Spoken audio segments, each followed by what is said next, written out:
Hulagu Khan کی فوج نے ایک بزرگ کو گھیرے ہوئے تھا، بزرگ کو. تو ہلاکو خان کی بیٹی جو ہے نا وہ دیکھ رہی تھی. اس نے کہا کہ اس بوڑھے آدمی کو ہماری فوج نے کیوں گھیرا ہوا ہے، یہ کون ہے؟ انہوں نے کہا یہ مسلمانوں کا بزرگ ہے. اس نے کہا اس کو میرے پاس لاؤ.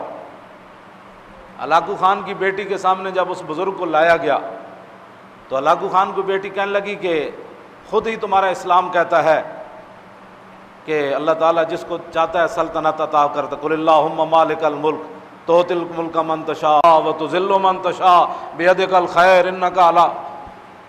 اس نے کہا تمہارا خود اسلام یہ کہتا ہے تو کیوں پریشان ہو، کیوں پریشان ہو؟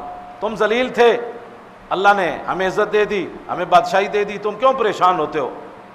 وہ بزرگ کہنے لگے کہ تو نے سوال بہت بڑا کیا، میرا جواب بھی سن. اس نے کہا کہ مالک نے بکریاں بھی رکھی ہوتی ہیں اور کتا بھی رکھا ہوتا ہے، تو یہ بتا کہ بکریوں کی قیمت زیادہ ہوتی ہے یا کتے کی؟ اس نے کہا کہ نہیں، بکریوں کی قیمت زیادہ ہوتی ہے. اس نے کہا اچھا بکری اگر ریوڑ سے علیحدہ ہو جائے تو پھر کیا ہوتا ہے؟ کہتا ہے پھر کتا اس کا تعاقب کرتا ہے اور اس کو گھیرتا ہے. اس نے کہا وہ کتا کب تک بکری سے لڑتا رہتا ہے؟ اس نے کہا جب تک وہ بکری گھیر گھار کے دوبارہ اپنے ریوڑ میں واپس نہ لائے. اس نے کہا کہ یہ حضور کی امت جنہوں نے کلمہ پڑھا ہے یہ ہیں حضور کی امت کے ریوڑ، بکریاں ہیں اور تم ہو کتے. اور یہ بکریاں اپنے دین سے نکل گئیں. ہاں یہ بکریاں اپنے دین سے نکل گئیں. جس طرح بکری ریوڑ سے نکل جائے تو کتا اس کا تعاقب کرتا ہے کہ واپس آئے. یہ حضور کی امت دین کو چھوڑ کر نکلی، تم کتے بن کر ان کا تعاقب کر رہے ہو. ان کی سختیاں اس وقت ختم ہوں گی جب یہ دین کی طرف واپس آئیں گے.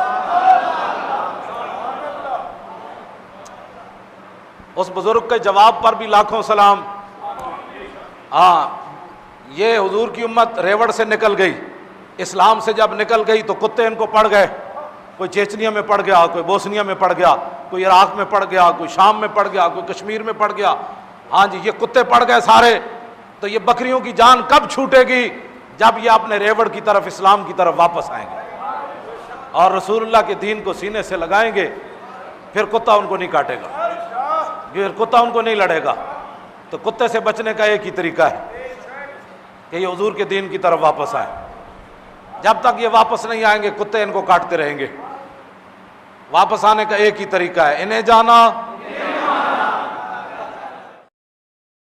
برف تو ہاتھ میں نہیں رکھی جاتی.